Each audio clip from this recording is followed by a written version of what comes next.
الفاعل الأساسي في المشهد دلوقتي الجيش المصري.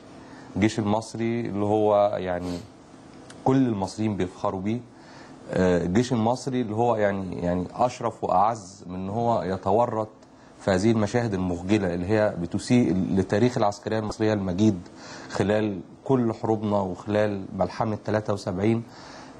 أنا حزين كمصري وأنا بشوف الجرايد والمجلات العالمية النهاردة في كل الصفحات الأولانية صور جنود الجيش المصري وهم بيدوسوا على بنات مصر.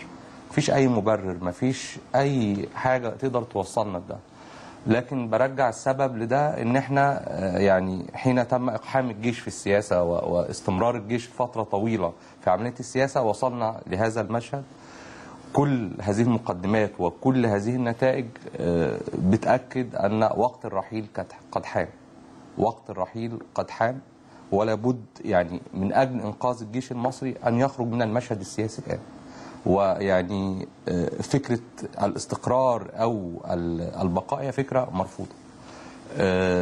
يعني مش هينفع نشوف تاني جندي مصري واقف بيدوس على بنت في الشارع. مش هينفع نشوف أي أحداث ممكن يعني الجيش المصري يتهم إن هو عملها زي قتل الشهداء.